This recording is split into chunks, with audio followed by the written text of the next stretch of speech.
Ini adalah isi surat dari orang yang bukan pendukung Jokowi, bahkan pembenci.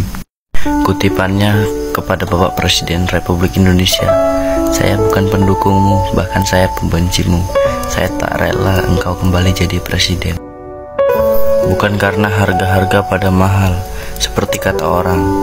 Toh kami masih mampu untuk belanja, padahal kami bukan orang mampu. Saya menolakmu karena masalah ideologi, masalah kapasitasmu, dan semua predikat tentangmu, seperti yang saya yakini selama ini.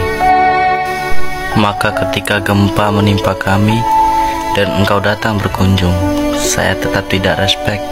Toh itu tugasmu, Pak Presiden.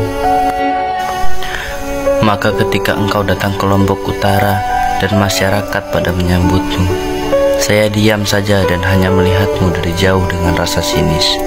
Bahkan saya melarang anak istri untuk ikut larut dalam euforia kegembiraan menyambutmu.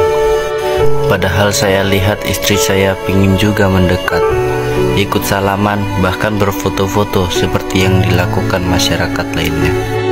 Sampai datang waktu sholat, kulihat Bapak Presiden tetap ingin berjamaah bersama kami, walau diingat sarana yang tidak memungkinkan. Dengan tenang Bapak Presiden menuju gentong biru, tempat penampungan air untuk berwudu. Sangat hati-hati dan memakai air sedikit sekali. Mungkin karena tahu air bersih sulit kami dapatkan, dan agar jamaah lainnya tetap kebagian air untuk berwudu. Lalu menyilahkan orang lain untuk berwudu di tempat itu. Sampai pada saat sholat, saya masih mencari-cari kesalahannya. Bacaannya standar-standar saja, seperti imam lainnya. Orang-orang pun bersalaman dengan Bapak Presiden tanpa canggung, tapi saya tetap menjauh dan tidak peduli. Ketika Bapak Presiden ikut tidur di tenda, saya diam-diam mulai memperhatikannya. Sosok yang mungkin sudah letih malam itu tetap tampil dengan penuh perhatian, menyapa rakyatnya dan berdiskusi pendek entah apa yang ditanyakan. Tubuh pemimpin itu rela merebahkan tubuhnya di bawah tenda beralaskan karpet di lapangan sepak bola ini dengan kondisi yang sangat memprihatinkan. Sejak tidur di tenda ini, saya tidak pernah pulas, selalu was-was dan terbangun begitu mendengar bunyi apapun. Khawatir dengan gempa susulan, khawatir dengan semua kemungkinan buruk yang siap menimpa kami. Tapi malam ini, alam pun seperti diam, memberi kenyamanan untuk kami beristirahat. Begitu syahdu, begitu damai perasaan keluarga saya. Baru kali ini saya puas tertidur, seperti ada seorang yang melindungi kami, menjaga istirahat kami, berada di tengah-tengah kami seperti rakyat lainnya.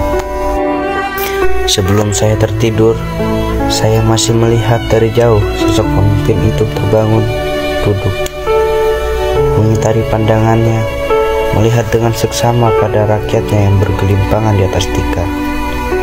Bapak Presiden ikut merebahkan badannya, ikut bersama kami merasakan dinginnya malam. Malam ini begitu damai dan tenang. Bahkan suara tangis anak-anak yang biasanya berisik malam ini tidak terdengar. Anak saya juga tidak rela. Malam yang begitu tenang, seakan tidur kami dinabobokkan oleh seorang ayah pada anak-anaknya, ya seorang presiden pada rakyatnya.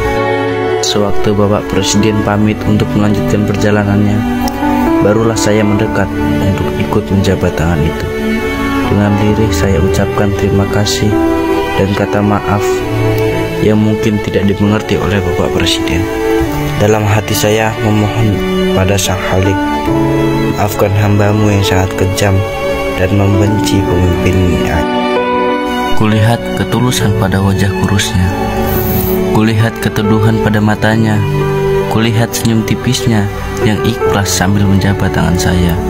Ingin rasanya memeluk tubuh kurus yang keletihan itu sambil memohon maaf, ampun atas kesalahan-kesalahan yang kulakukan. Tapi saya hanya bisa berkata pelan, maafkan saya Pak, Hanya itu yang keluar dari mulut saya, karena Bapak Presiden dengan cepat menjabat tangan-tangan yang lain. Saya melihat punggung itu menjauh ditemani Bapak Gubernur kami TGB, sosok pemimpin-pemimpin yang baru saja memperlihatkan jati dirinya. Tabiat dan karakternya bukan pencitraan seperti yang selama ini saya tuduhkan. Maafkan saya Bapak Presiden, maafkan rakyatmu yang tidak tahu diri dan hanya mengenalmu dari opini-opini dan sosial media. Walau saya masih bersyukur, masih sempat meminta maaf sebelum ajal menjemput dan mempertanggungjawabkan semua dosa-dosa saya terhadap Sang Ulil Amri kepada Sang Khalik Allah Subhanahu wa Ta'ala. Tanjung, Lombok Utara, Agustus 2018, Muhka Anwar.